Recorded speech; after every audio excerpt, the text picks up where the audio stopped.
I'm Felicia. And I'm Ian. And we are the Paranormal Lovers.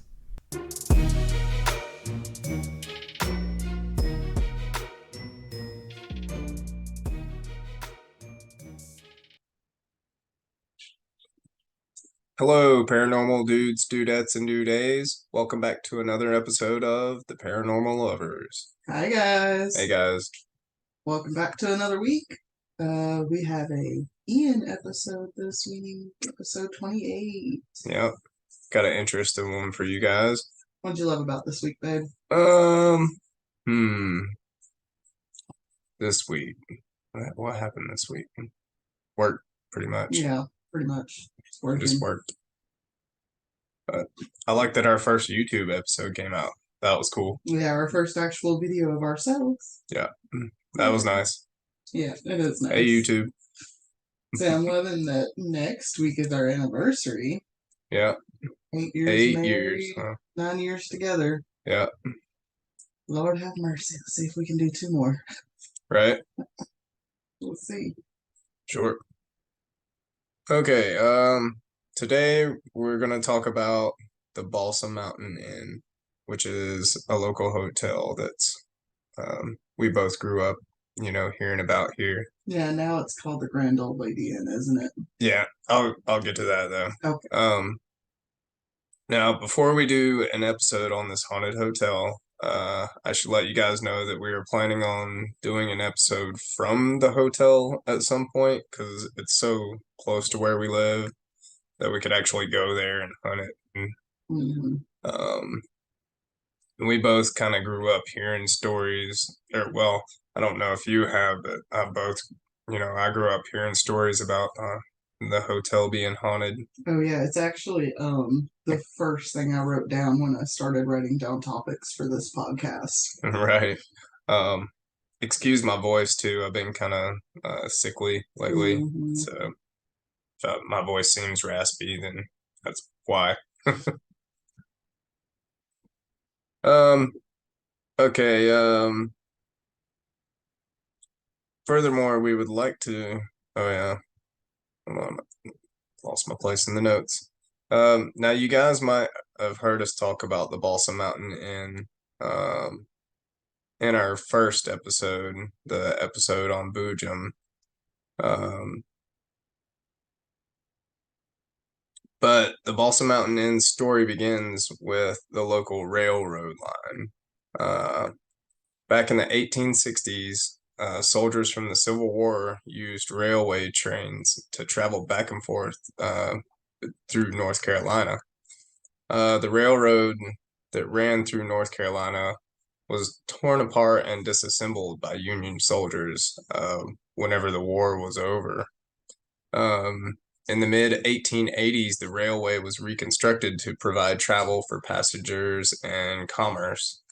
This led to a boom in the growth the growth of the area. Yeah. Because NC got them beautiful mountain ranges, especially in the fall. The railway that runs through our area was named the Western North Carolina Railway. Today we know it as Southern Railway. Yeah. This railroad line made Western North Carolina the place to be for a lot of travelers and allowed growth in our local mountain towns then and now. The mill that closed about a month ago was supplied by them. This railway being built when it was mostly built by convict labor, chain gangs and such. Slavery. Yeah, pretty much. Kind of like my episode on the other Brushy Mountain. Yeah, legal slavery. Why people, why pay people to do it when you can just make prisoners do it, right? I can't believe all the stuff that was built with inmate labor back then. Imagine the shit that's built now with inmate labor. Right. I was a teenager then, but my stepdad ended up getting locked up, and even he was sent to a work jail in Virginia for like a year. Yeah. Yeah. That's crazy. But being built by convicts, the railroad has it had its share of accidents and problems. I mean, they were laying rails by hand through some of the biggest mountains in the eastern United States. That's bananas. You know what I'm saying? I can imagine. They bored tunnels, laid bridges, and sometimes just straight cut through the mountain in this rail line. Uh, Even more local, the Murphy branch of the Southern Railway was put in 1882 to 1891. The Murphy branch, which runs, over Balsam, is the highest point east of the Rockies reached by train. Wow. Yeah. Inmates working on this part of the railway had to be some strong dudes to complete this feat. I mean, I remember back being 16 trying to, take my car to Silva and my car struggling to go up the mountain. And these dudes put a railroad through there. Yeah, in like the 1800s. Yep. Like, that's bananas. Now, the Murphy branch also had its share of bad accidents and problems. This is also where it gets a little weird and paranormal. Maybe. In 1883, a ferry carrying 19 inmates to the railway sank. All 19 of them, seeing as how, they were chained together, died because they were all the chain gang. Where was there a ferry? And the Tuckasegee River. Oh, okay, that makes sense. Normally, when I hear ferry, I think of like the coast. So I Right. was like a little confused, but yeah, I think they were ferrying people up and down the Tuckasegee to, work that on the makes railroad sense. because it goes right along the river, It's probably it was the easiest way to get building materials in and out of an area was just to ship them up the river. Right. Their bodies were buried along the Murphy Branch Railway, in unmarked graves. So I guess at least they buried them instead of just leaving them in the water. now I didn't do any research on this, but I'm pretty sure that's why they say the railroad tunnel in Franklin is haunted. Mm. Because that's possibly where it would have been. Yeah, Because it's makes right sense. along the Tuckasegee. Well, also, and if it's a tunnel going through a mountain, there's no telling what else happened when Sure. creating that tunnel. Most of the tunnels around here, a lot of people died trying to make them because they were just. Because let's blow a hole in the side of a mountain with dynamite. That makes sense. Yeah, and then expect it not to cave in. Yeah, no wonder we have so many rock slides. Mm-hmm. In 1885, 19 more inmates died in their camp. Why the number 19? I have no clue. It's paranormal. Something. But these men died from exposure when they became stranded in their work camp with no provisions. Yeah. And, back then it's a rough place to be stuck. Mm-hmm. Imagine being up on top of Balsam with like nothing. They should have just like hunted around for booze and hootenanny, see if they could have helped them out. Sure. And well, it didn't help that they were chained too. I mean, they were all chained together. Oh, so they're all just like chained together in this camp, and they're just stuck. Stuck. Oh, that's. Yep. See, I just. It's not like they could just like take off and go and try to get to civilization, Yeah, I didn't think about that. That's shitty. But train accidents and deaths were not uncommon along the Murphy Branch. At the highest point in the branch sat the good old town of Balsam. With the new train and station running right through the middle of the small town, people came from far and wide to breathe the fresh mountain air. They would come for the beautiful mountain views and drink the mineral water that was found in the town's nearby springs, which is a separate story that we'll probably touch on. For sure. In 1908, Joseph Kinney decided he was going to build a hotel in the small town of Balsam. So he constructed the biggest hotel in Western North Carolina. It had 107 rooms and was accessible through the railway. It had big windows to catch that sweet mountain breeze and had a huge 2-story front porch with rocking chairs for relaxation. The hotel hit its peak in the 1920s and 30s. Business was booming then. I can see it. I can see it like flappers and Hmm. swing music, and yeah, but it was amazing. I bet it would have been a cool place back then. But after the Great Depression, the hotel had like changed hands many different times throughout the years, and whenever it changed hands, it also changed names. It was also a smallpox clinic at one time. Yeah. So there's some of your paranormal energy right there. Of course, you say smallpox, and all I can think of is the poor indigenous people. Right. Now, I grew up with a hotel being called the Balsam Mountain Inn, and it'll probably always be that to me, but now it's named the Grand Old Lady Hotel. Um, just makes me think of pink tutus and curlers. Yeah, I think for people that are local to the area, it will always be the Yeah. Balsam Mountain Inn, kind of like the mill. You know, it Right. was Evergreen when it closed down, but it's always going to be Champion or Blue Ridge to some people. Yeah. It's like Daco, whenever Daco was there. But this hotel is considered one of the most haunted places in North Carolina. Ghost hunters come through the Balsam Mountain Inn to hunt spirits that preside there. There was also a documentary made there called Balsam, a paranormal investigation, Oh shit! which I haven't seen the movie, but I kind of want to now. It was done by Amanda Hanna, who has been doing paranormal investigations since 2013.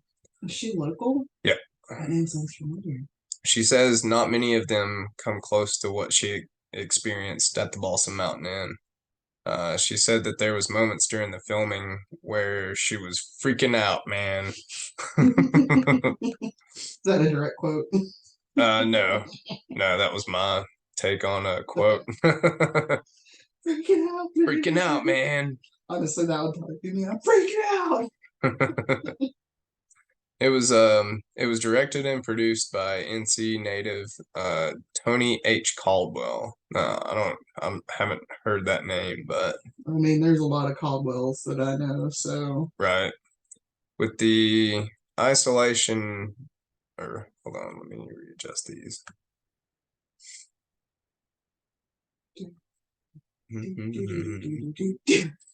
with with the isolation or isolating location and its colonial architecture, the inn is sometimes referred to as the South Stanley Hotel.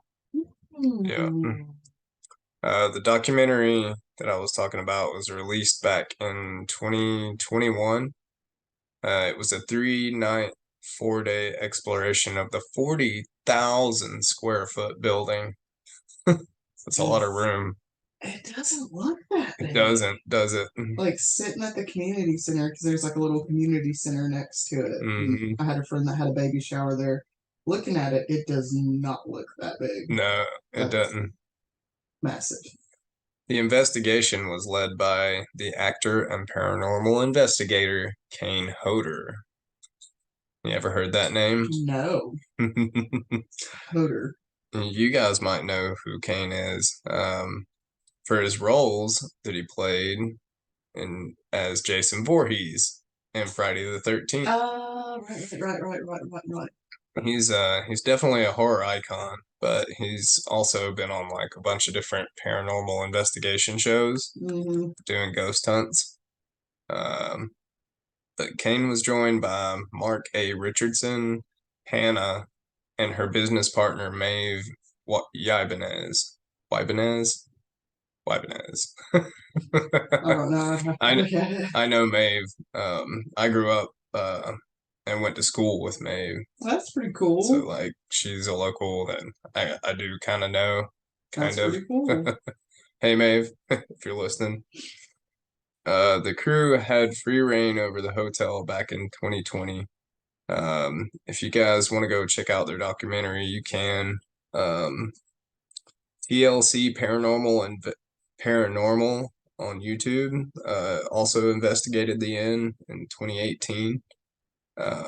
Also, the Soul Sisters Paranormal YouTube channel did an investigation there in 2021. Now, all of them, did their own kind of investigations. And I watched a couple of the YouTube ones, but I might have.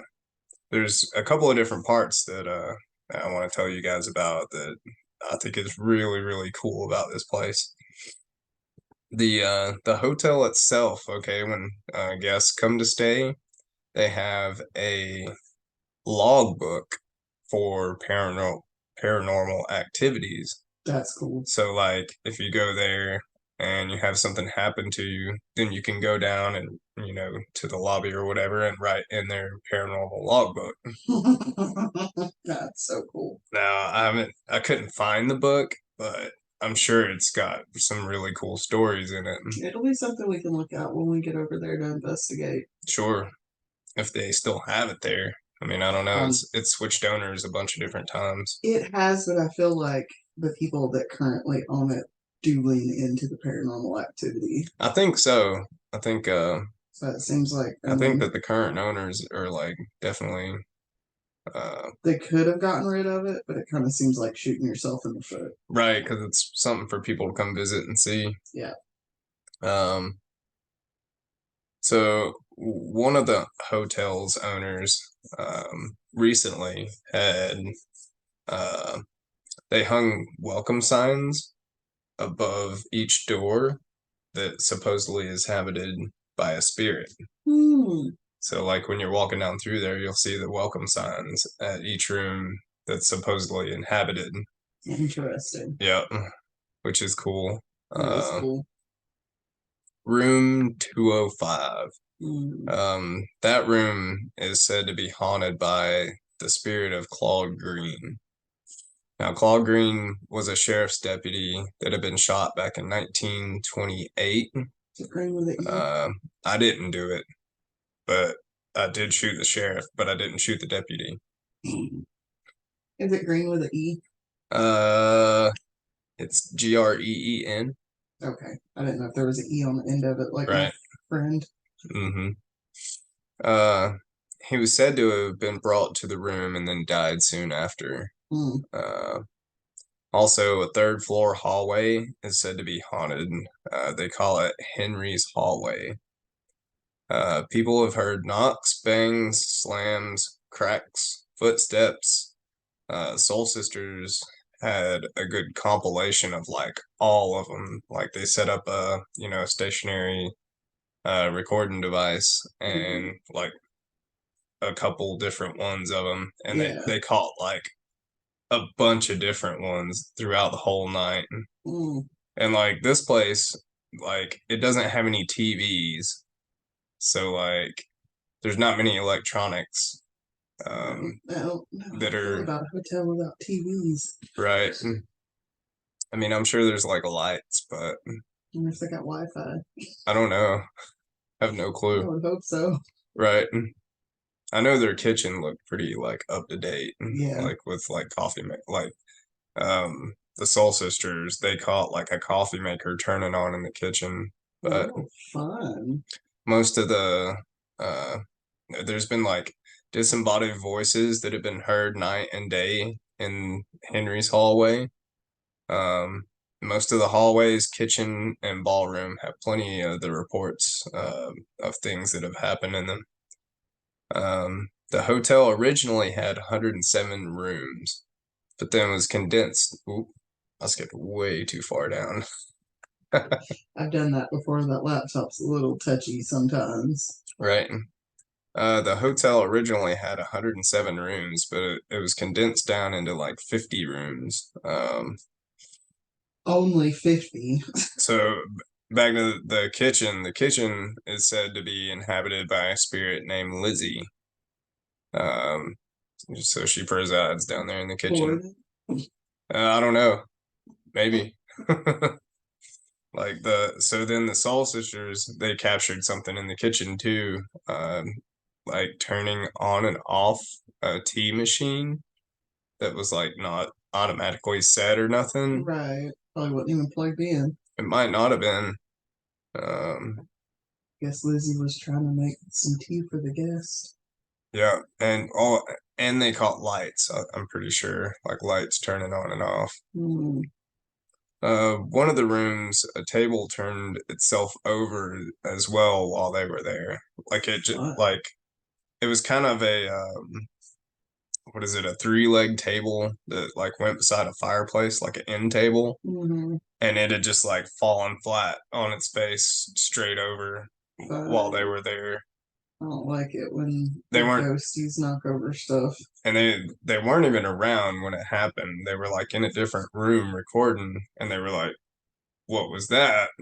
That's odd. And so when they went and checked it out, they seen that table had been like completely turned over. Anytime I hear of like furniture getting knocked over, especially if it's like a table, it reminds me of that one Christmas where like I guess my grandma got pissed off because everybody else was eating and she knocked all the movies off that shelf. Yep.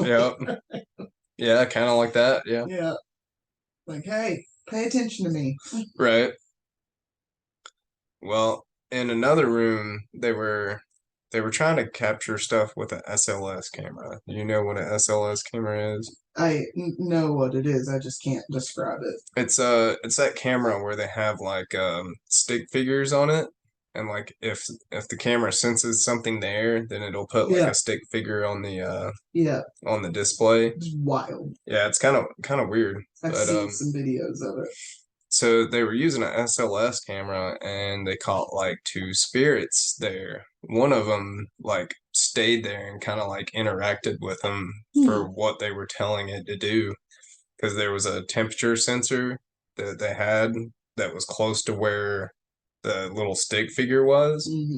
And so they were telling it to make the temperature go up and down, and it would react with it by like touching the little box or whatever. That's really cool. Yeah. It seemed to like, it looked like it was either sick or like not able to walk because its legs were like gone, or like it looked like it was on the floor crawling, which is super weird too. It is weird, but it also makes me wonder if it was like the sheriff that got shot or something. Either that or like a smallpox, person that couldn't, get off with the thing. Or hell, just somebody that died building the place. No telling. Maybe we'll go ghost hunt this place eventually and try to get some activity recorded. We'll definitely go up there because we're gonna take a flashlight. Okay, it's a shit. There's definitely like, I don't think anyone can say that the Balsam Mountain Inn is not haunted. No. But thank you guys for listening to my episode, and come back next week and listen to more.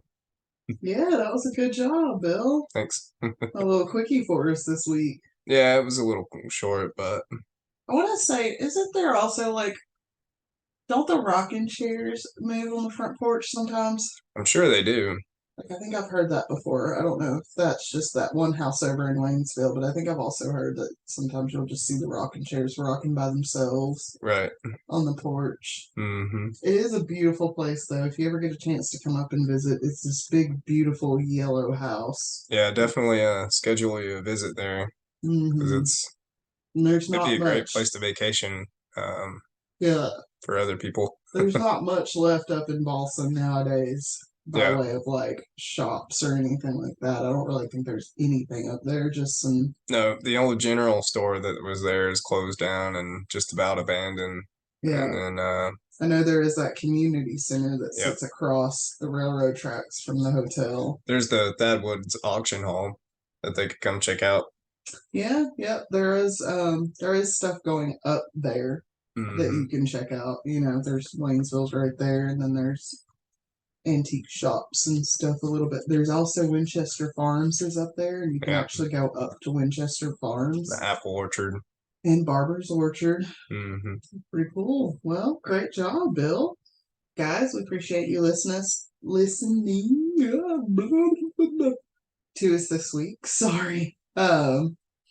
Next week I got one coming for you guys, and it's gonna be a little bit longer. Yep, for sure. Is bananas on it. But if you guys would like to, head on over to Instagram and follow us at The Paranormal Lovers. You can watch these videos. Hi. Hey. On YouTube, if you search for The Paranormal Lovers, and send us an email with personal story just to say hi, complain. Don't complain too much because I block people. It's like it's going out of style. You can let me know if I have to turn down the brightness on the screen. Yeah, I'm sitting here looking at your glasses like, wow, those are shiny. You cannot see my eyes. But you can send us an email at theparanormallovers@yahoo.com. And thanks, guys. We'll see you next week. Thanks, guys. Bye. Bye.